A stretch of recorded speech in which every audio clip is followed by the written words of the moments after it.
This is part two. How's everyone doing? This is your Omiinka 7 coming back at you to priests and priestesses. Take notice to who's among us.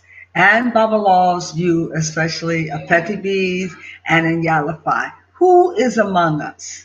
And how and why is the culture changing? We know it is very difficult to keep a culture in a setting of African Americans from diverse backgrounds and from different diasporas. It is so very difficult to practice with the tree generation, the housing generation, and the Yoruba generations. We have confusion sometimes even among our own tribal relationships. And as you know, tribes were not connected and living together. They lived separately and they had their own viewpoints. And among them, they allowed them to practice their own viewpoints. They did not stifle them. And if we are carrying this much distinction amongst our own Melanite groups of people, can you imagine what would happen if we threw something in there like non-Melanite people? Priests, priestesses, Babalaws, the Petty Bees, and the Yanifi. Notice who's among us.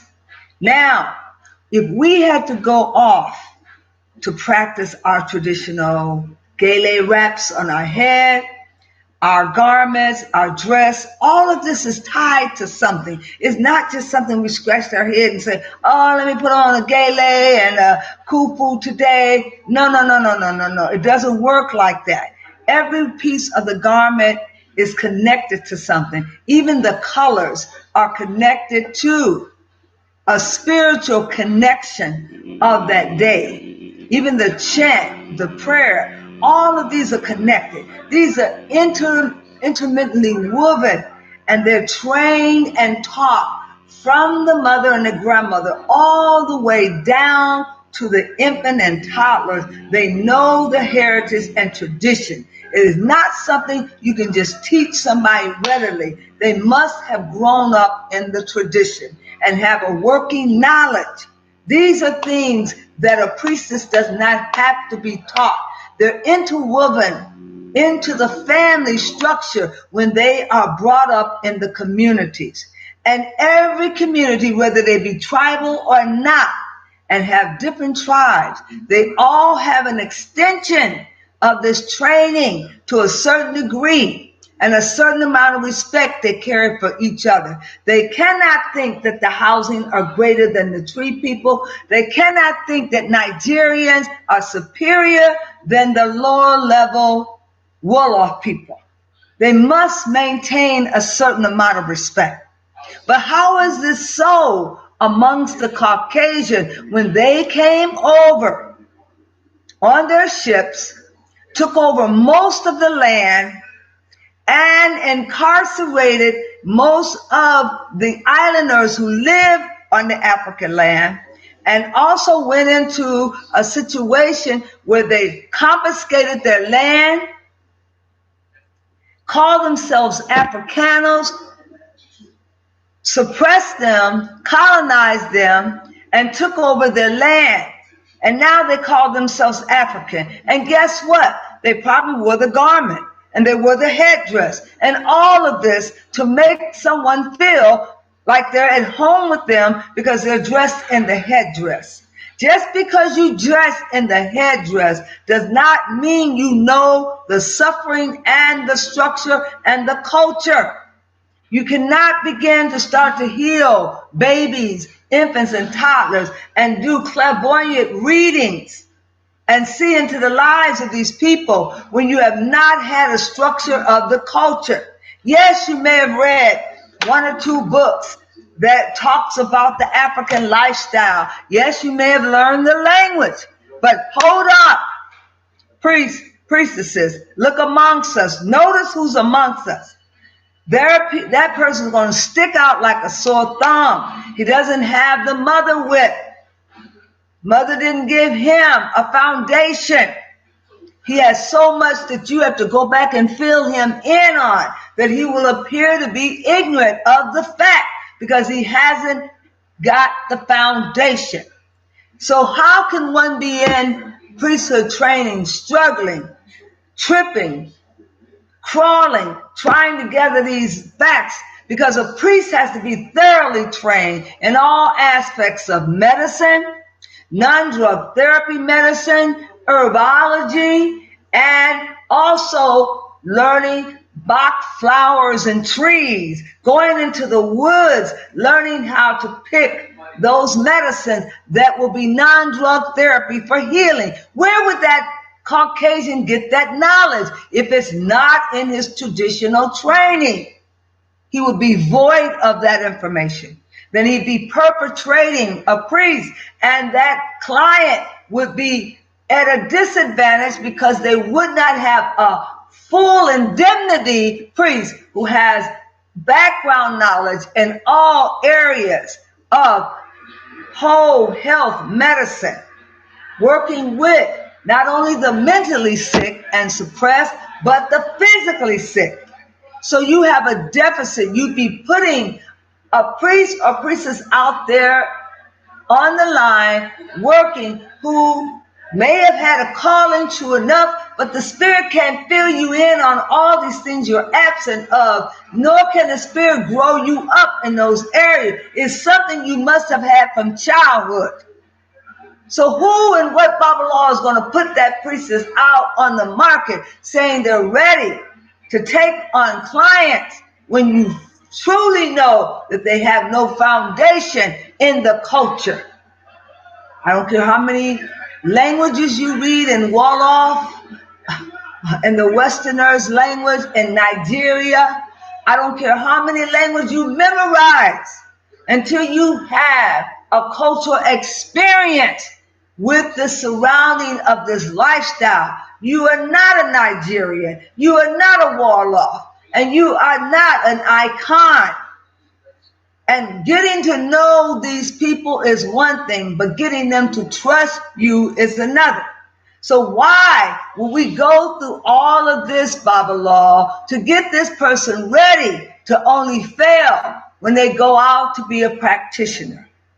Now, not that I want to see anyone fail, but we must understand that everybody that walks and goes to the priesthood was not called. Spirits can call you to cleanse your life and get your life better, but that doesn't mean we're calling you to a higher calling to direct or to train or to teach or to act as a priest. Because this is a big responsibility. It is not something to play with. We still got brothers and sisters on the line waiting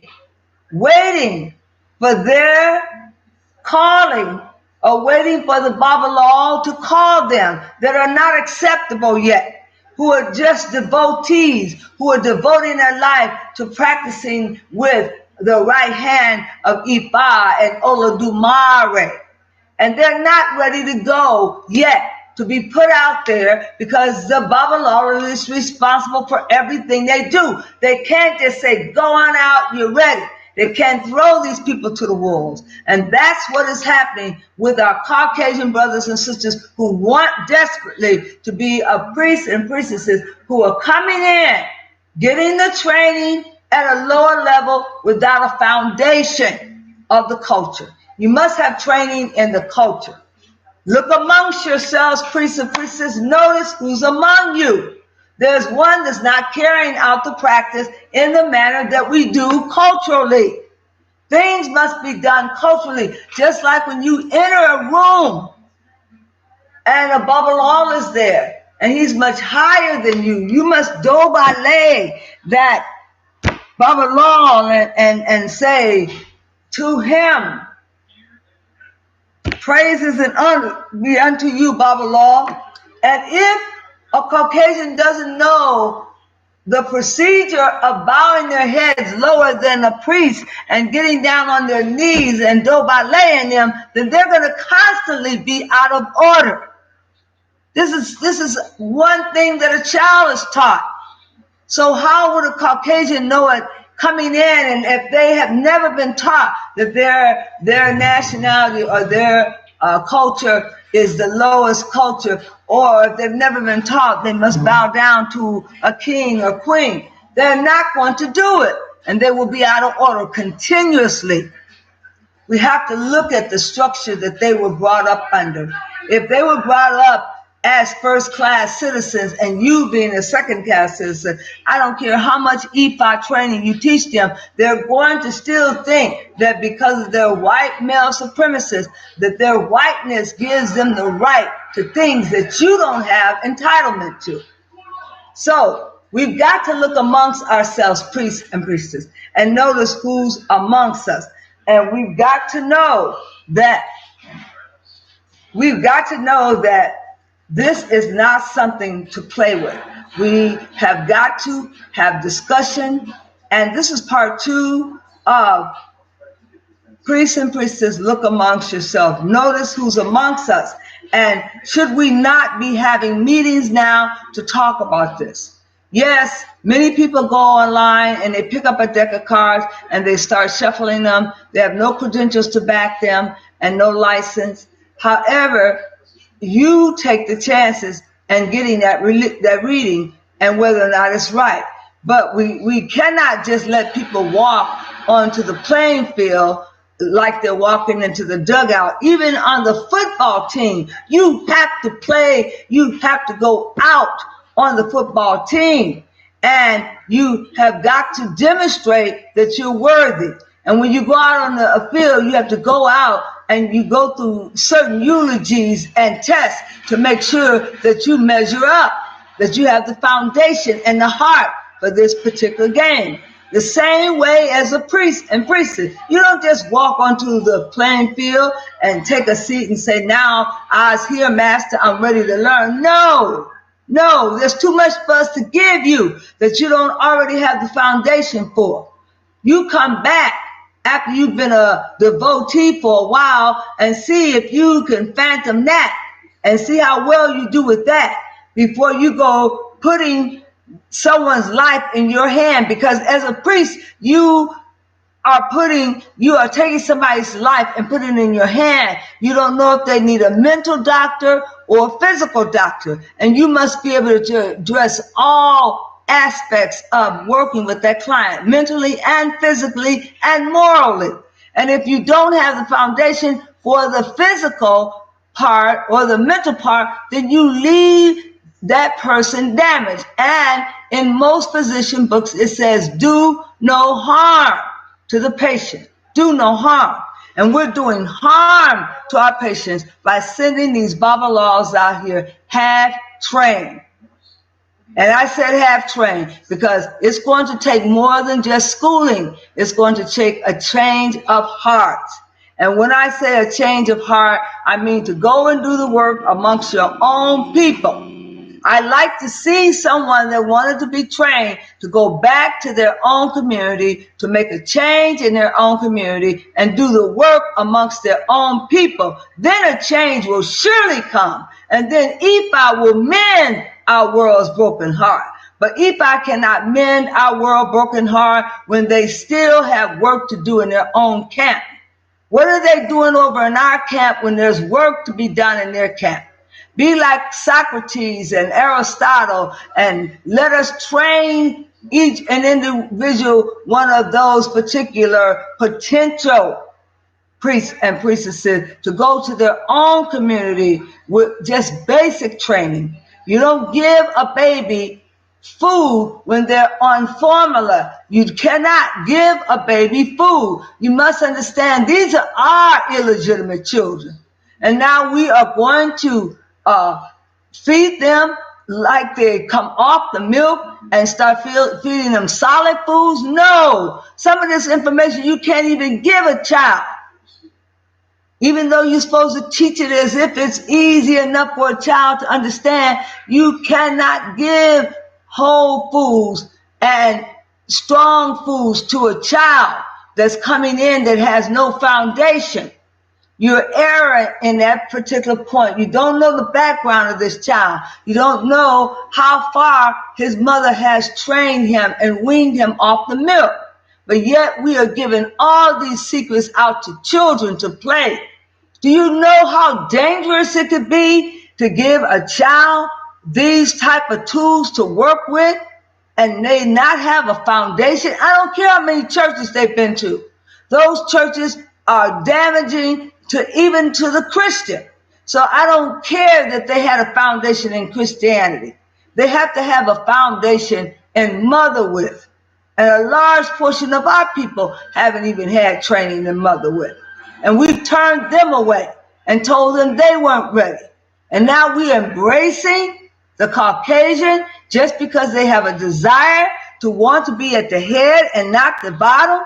Then let them humble themselves and be at the bottom for a while and see how long they will stay as a devotee. See how long they will be committed as a devotee and see if they have a commitment to the culture long enough to stay around to get trained into priesthood. But do not take them directly into the priesthood. It will be a disaster for someone out there who will get them as a practitioner. It will be a disaster because not only learning the language, you must learn a numerous of things about empathy of the African American and part of the struggle that we've been through. So we've got to get ourselves together. And we've got to understand that priests and priestesses, you must come together. We must start uniting and meeting. I have an Oracle Divination Network where we can meet up to talk about these issues. There are going to be more and more potential non-Melanite African traditional priests and priestesses wanting to enter into our profession. Now, yes, the African thinks that he created it for anyone. No, he did not create it for anyone. He created for those suffering Africans who were colonized and who were denied the opportunity to even read. He created it so that we can take over our own fellowship, take over the way we want to greet God, and to let the Spirit have his way with us. You could be hindered in a meeting by having someone there that does not approve of the sacrifices and does not approve of how you tarry for the Holy Ghost, waiting for God to mount you. They don't know a thing about mounting and why it's necessary. These are things that an average African would ordinarily know about. You wouldn't have to break it down to them like a baby because these things would be taught from the womb. So there's too much that we have to teach and train a non-African about the faith of Ifa and Voodoo and Icon.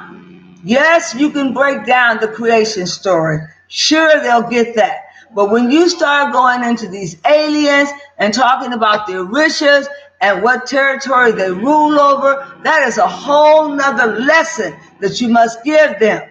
And once giving them that lesson, they're not going to abandon their foundational story of Jesus Christ and Adam because it was given to them by their white forefathers.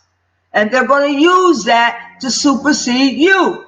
So how is it that you're going to convince them that that story is a Johnny come lately and that was the inception of when the Caucasian come in? And they're going to say, what do you mean when the Caucasian came in? Weren't we the first people that came here with Adam? So you got issues.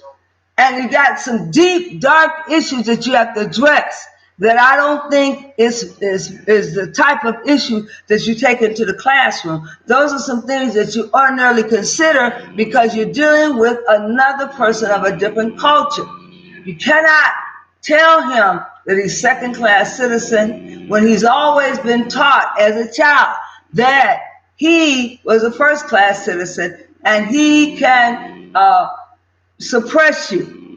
I don't know how you're going to get around these teachings because they're going to come up. But nevertheless, you don't see necessary to have a meeting with the priests and priestesses to discuss this. What are the benefits that can be had? Yes, you can get more money out of it. Yes, they can pay you to initiate them. But There's a lot of people being initiated that should not be initiated. They go right back out into the industry and do something silly and damage their name and the organization's name too. We've got to make sure that there is some caretaking into preserving the organization's name. And there are not enough people out here in this diaspora that are talking about, shouldn't we be selective about who comes in the membership? Shouldn't there be a registry somewhere that is set up that all priests have to go through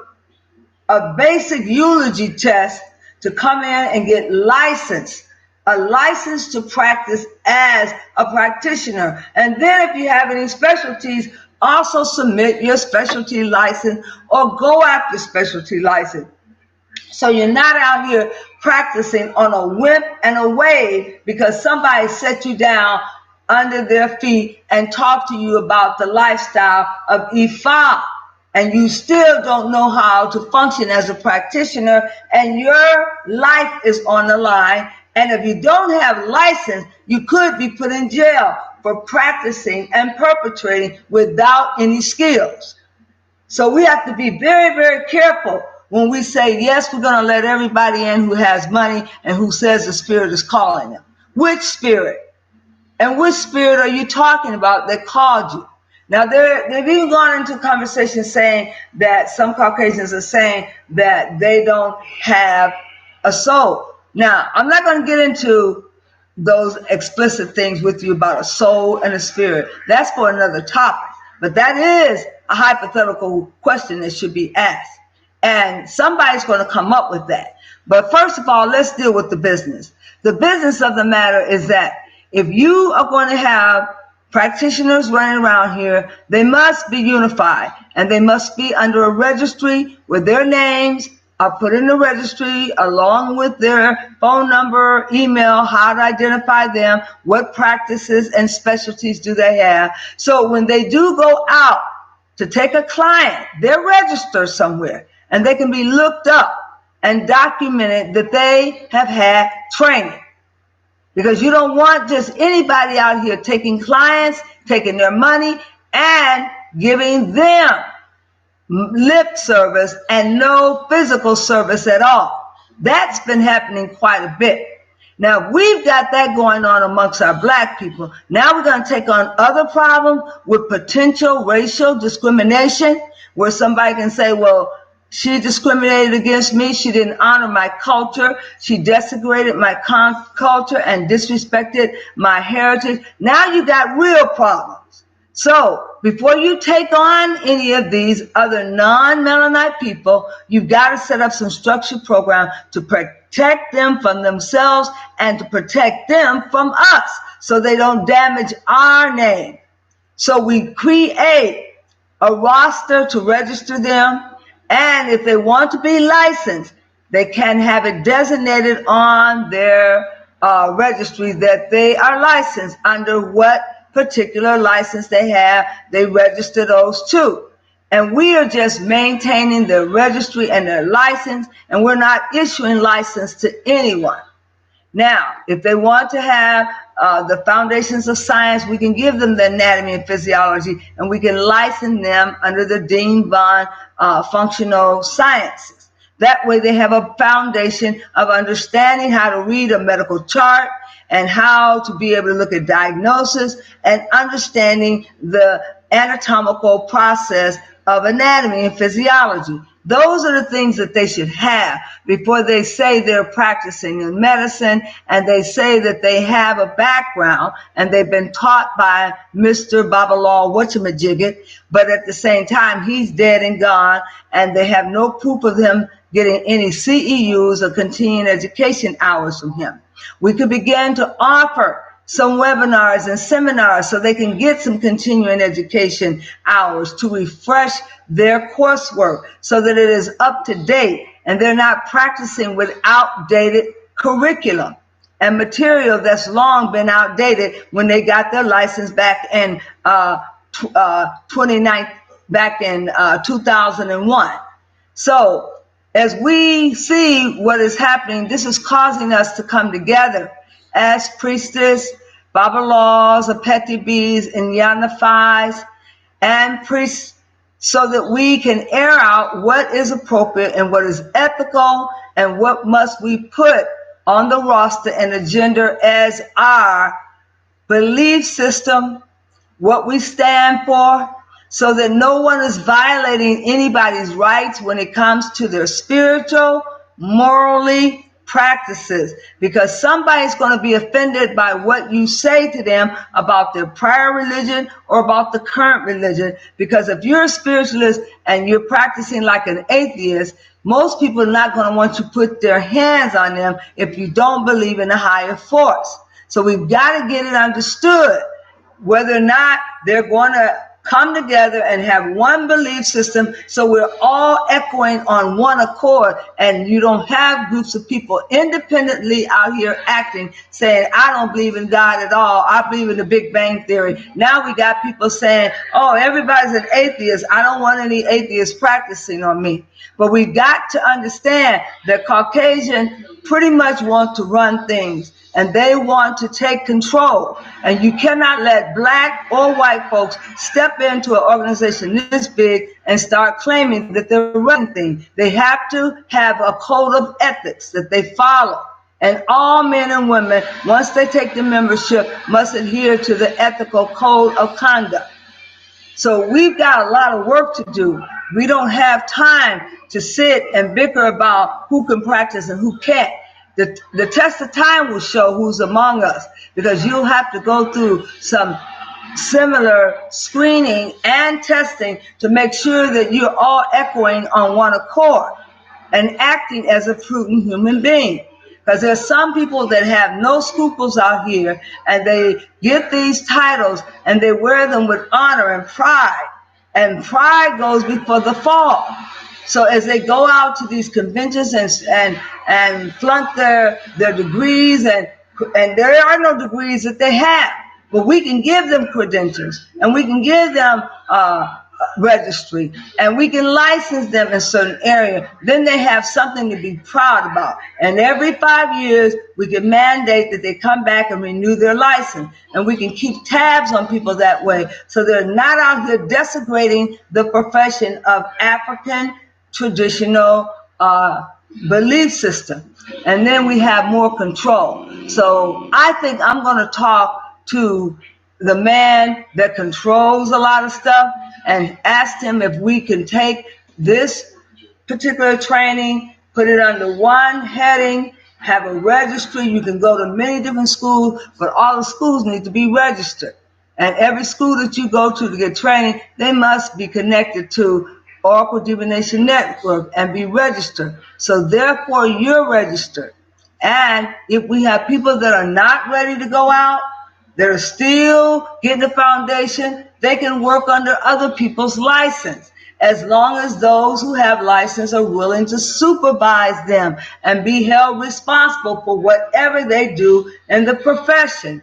But we cannot have people out here in the profession who are not credentialed or thoroughly trained, carrying on the name of our forefathers and carrying on as if they are high priestess and high priests, and knowing that there is a foundation that must be laid.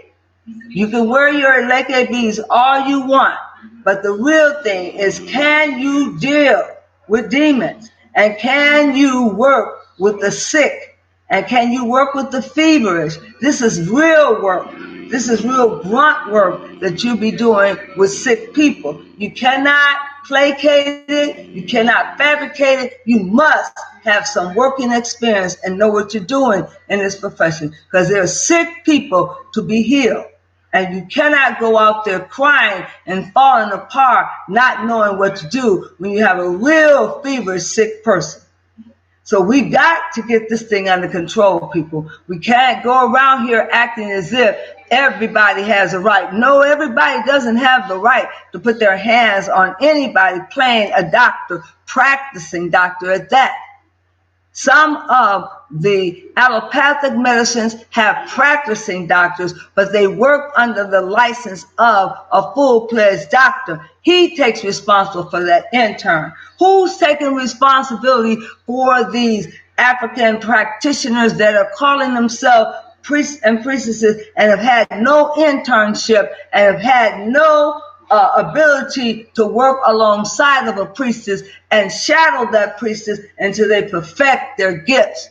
See, we're taking chances that these people are going to do the right thing. Just as sure as when they go out to take a client, they can prescribe the wrong tincture or fusion for this patient by not getting the proper history of this patient, and they can do more harm than good. And remember, the motto is do no harm to the patient.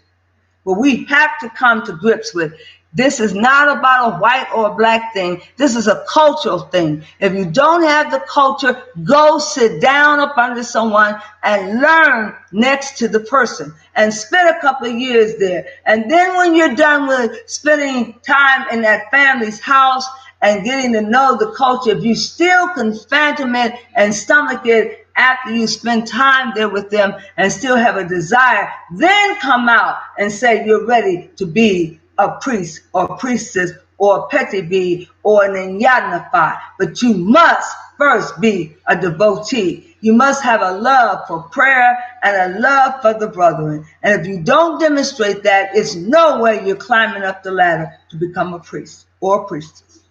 Now, ladies and gentlemen, I hope you understand what I'm saying. Not just because I'm a school teacher. I like things in decent order. I don't like to be a part of a group that is disorderly. We can structure ourselves. We can show ourselves strong to be a professional organization group that is something to behold. And we can draw all men and all manners of men unto us by the way we structure ourselves. And people are going to be watching the way we structure ourselves. We could turn a lot of people away, or we could draw a lot of people based on how we handle the integration problem with bringing other cultures into the faith. A lot of people want to join only an organization that's by black people, for black people. They don't want to go join in an organization that white folks are going to suppress them in and take over. And I'm saying that because it is certainly true.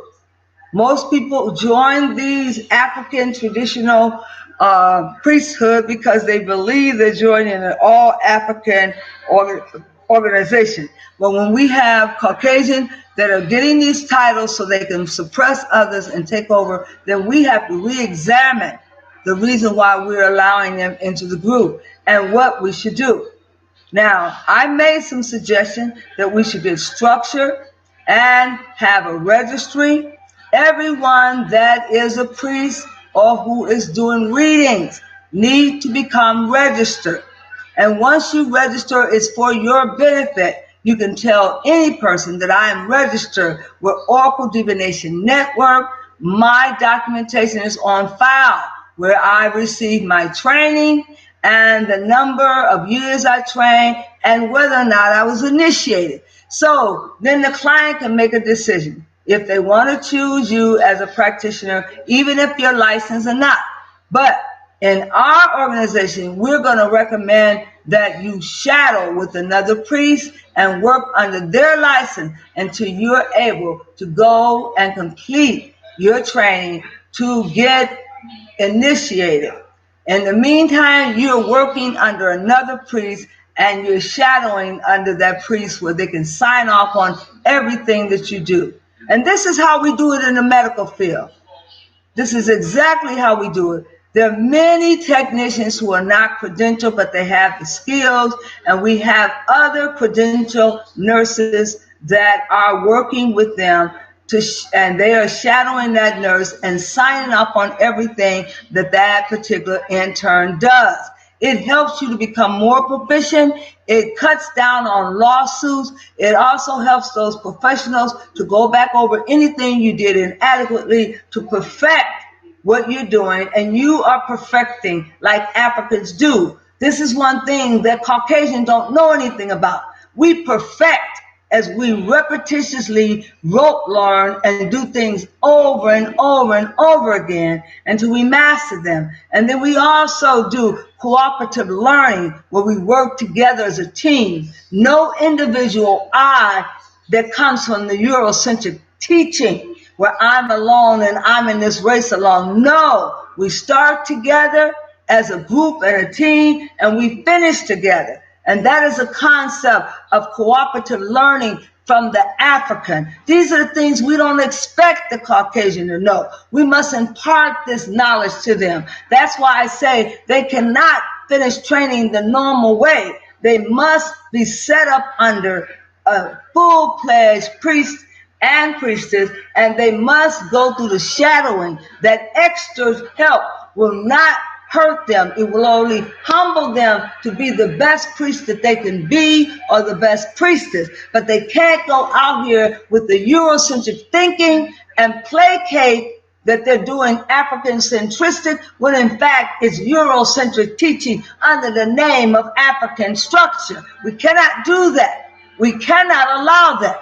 We fought too hard and long to get an African curriculum and setting. We must not let anyone come in with the mindset that Eurocentric is advanced and better, when in fact we know that it's all a Johnny come lately, that the Africans were perfected long before the Europeans ever came on the scene. So we got to get that aspect right. This is about teaching, not excluding anyone. I repeat, we're not trying to exclude anyone. We're going to center levels of training. And if you're coming in from another racial background, another heritage that is none other than African centered, you are going to go through our foundational classes. You will start at the lower level of foundational classes to gain the culture and structure if you're not of the descendant of an African American. This will root out all those people that say that they were called. If you were truly called, you will stay through this foundational training and get the foundation. You won't get prideful and puffed up with pride and leave and say that if I can't become a priestess, I will not take these entry-level devotee classes. You will take those entry-level devotees classes, because that is what's going to prove your love for Olodumare. And if you love Olodumare, you are going to follow the channels of his command. But we cannot continue to let this nonsense happen. We are intelligent people. We are genteel people. We know the cost of ignorance. And this is ignorant to let anyone run into your establishment and adopt your name and go forward under your name and carry your name by placating things that we don't endorse. We don't endorse the Eurocentric teaching, and our teaching is cooperative learning that will deal with the whole camp, to deal with the whole tribe, and not individually doing things on your own, but working together in unity under one unified concept. Well, we've got to get this understood, ladies and gentlemen, because we have a group of people that are going to be highly trained, even more trained than the professors. The training that I received in EFI training for 5 years was thorough training, an aspect of medicine, healing, devotion, understanding how to be an impact, to feel what others feel, teaching laws of inertia. These are things that some Caucasians have never heard of and don't know why we would need to use them. They must be taught on a foundational level. You cannot take these people straight to college and voiding out the elementary stage that they must start on the foundational level. I intrigue you to hear what I'm saying, because it could be devastating if you take babies and infants from an infancy level and put them in college before they have had the lesson. First you give the lesson, then you give the teaching, and then all else is the preaching. But it's very vital that we should get an understanding that all individuals cannot come into this organization ready to promote. Yes, God only gives promotion, but you must start at the foundational level of the culture and understanding how to apply the culture and how to develop empathy.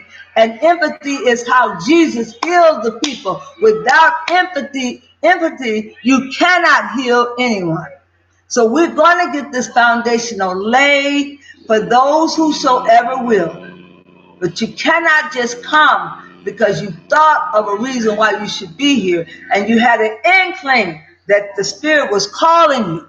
You have to have more than an inkling. You have to have an inner witness that God is calling you into.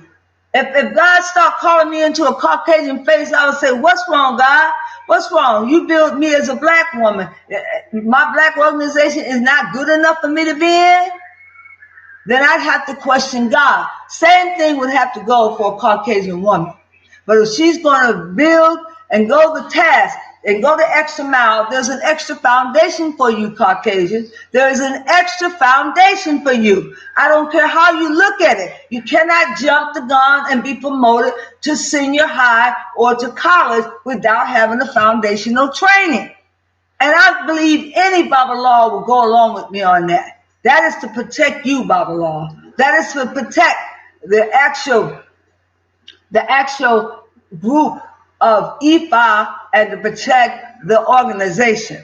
You don't promote anybody until they demonstrated to you that they can work on a foundational level.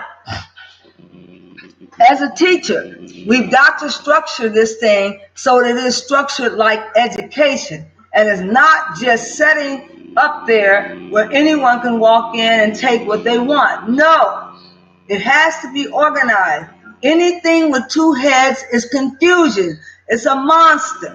And I'm not participating in any organization that becomes monstrous like. And that's what it's going to become. If you don't take control and manage it, it will be too hard to handle. And people will come in and take what they want, mislead others, and take it the wrong path. And we worked too hard for this organization to come into path, and now everyone wants to be a reader. Then there should be a school for reading, learning how to read, learning how to get spiritual, not just to coordinate the cards, but are you praying? Are you taking the time for your meditation on a daily basis? How spiritually worded up are you?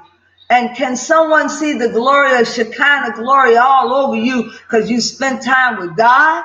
And are you spending time with God? You just can't pick up a deck of cards without praying over those cards and spending time with God. So he will influence your hands so that your hands touching these cards will reveal the difference. It's very vital that we get a control over this. There's just too many people out that are doing the tarot card reading and the zodiac sign. They must be in some type of organized training so that they can do justice and be legitimate. And they'll be too legit to quit. That's what I'm talking about, ladies and gentlemen. Getting organized and formalizing our profession to mean something. People are putting their lives on the line. They're going in asking for help and circumventing the hospital to come to the practitioners to help them get their heads right, to help them get their thinking right after death, and to take away some of the pain that they have. These are hurting people. They don't have very much time for you to figure it out. When you come to them, you have to have it all worked out. You have to know what's the best treatment for them, and you have to know that you are not going to infiltrate their bodies and do any harm, but you are going to perfect.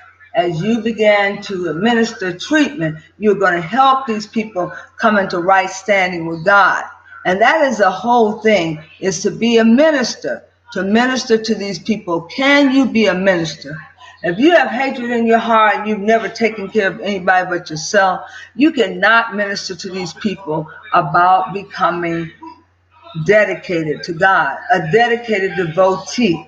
How do you persuade someone to become a devotee and explain to them in exchange for them devoting their life to God, God will give them their life back by healing them. How do you minister and win souls? You have to know how to win souls. You cannot just go in with your bag of tricks and your cards telling them that you're going to make everything all right.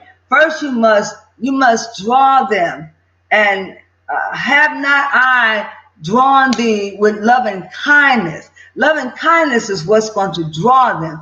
Have you had any lessons on how to be patient and love and take time with long suffering to draw these people into understanding that you can be their all in all, and you can help as a practitioner to bring them in right standing and to heal their whole soul.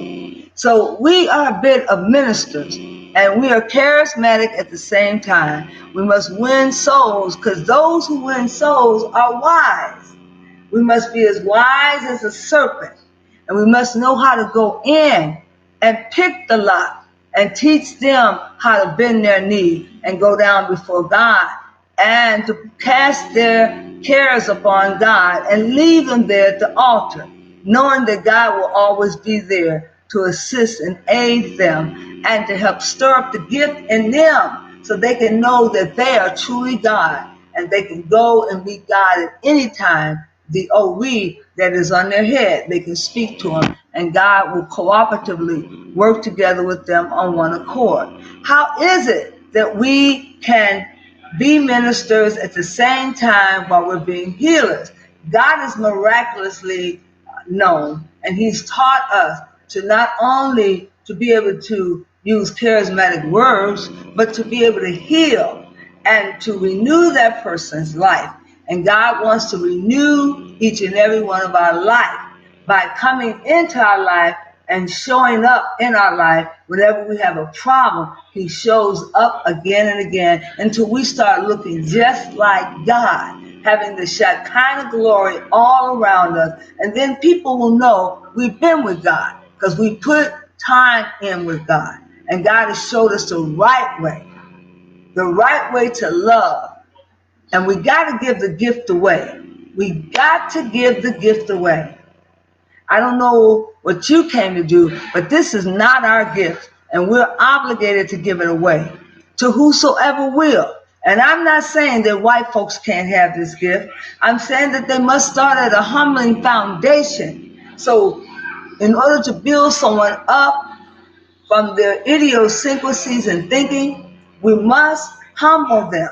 And the young lady said it right. They must learn to humble themselves and learn the language and learn the people. First of all, you cannot pretend to be humbling yourself. You cannot come in under the disguise that you're humbling yourself, all in the name of taking over. You cannot do that, because Oladulama Way will catch on to that. And all the good you thought you would do, it will backfire on you.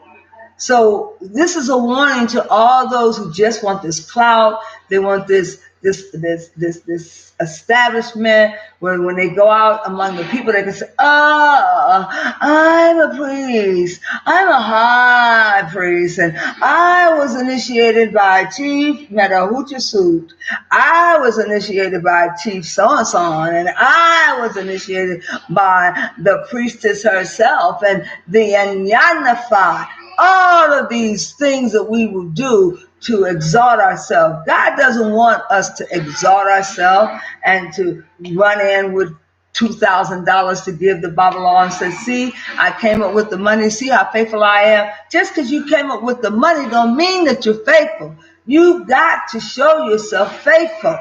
And that's why the humbling period of going to the level of foundational prayer, because we've got to keep teaching these people this stuff doesn't work without prayer. And every time we take them to their knees, they humble themselves even more. So then they begin to realize it's our vessel that's been broken. Lord, he broke them again and again and again, as Cece would say. He's not ready yet because he hasn't been broken. He's not ready yet because he hasn't been broken and broken again and again. They have to be broken to a point where when you build them up with love. And then now that false sense of pride that they were carrying, they can look over it and realize there's none great but the Father, and not hold themselves out to be the supernatural person and suppressing all other races. We've got to break that and kill that spirit so that we know that it is true love that's prevailing and not one that is perpetrated on falsehood. So we get to the bottom of pridefulness and we stop any elevation of takeover spirit, and then we introduce them to our culture and watch if they develop a jaundiced eye. We watch for the symptom to see if they're going to come out with the smallpox after scratching where they don't itch and bowing when they don't need to bend. So we watch for these symptoms to see who is really sincere about practicing saving all men, not just their loved ones, the white man, and not just the black man, but saving all men to show them that there's a better way. But if we come at this because we're going to gain our crown while we're here and gain our crown to talk about, look at how great I am, when this is a concept of a universal concept of communal. We start together and we finish together. Let's start together so we can all finish together on one accord. Thank you so very much, you priests, priestess, babalaws, Apetibis, and Yanafai. Thank you, and let's join together and let's meet at Oracle Divination Network to help do the work of the missionary, to organize these particular saints that want to be a part of this great endeavor. We cannot have different people going out to speak with different voices. We must speak with one voice, and then we will be heard. The echoing of many voices can only be the voices of babble and confusion, and we don't want any confusion in this camp. So let's come together. I intrigue you to look me up. I'm Omiinka 7 on Oracle Divination Network. You can find me at Omiinka, OMIYINKA number 7 at gmail.com. Let's come together to organize our pursuit of membership and to help those who are ready come in to the priesthood training and start at the appropriate level to get a foundational level of the culture and not run out there on their own whiff and get out there and discredit themselves, their name, and our organization. Let's come together. We can do it. We know we can do it. Broken promises and shattered dreams. No, it seems still I can believe as long as I can make it by faith. I am leaning the King, and I will survive just as long as I can make it. I can make it when hope is gone. I can make it when they scatter my name. I can make it when mama says hope is gone. Just as long as the Lord, oh, He's on my side. Everything I know is gonna work out alright.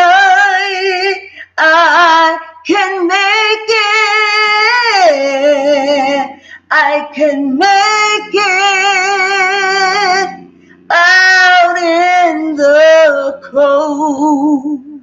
with no place to go. When the doors are closed, just as long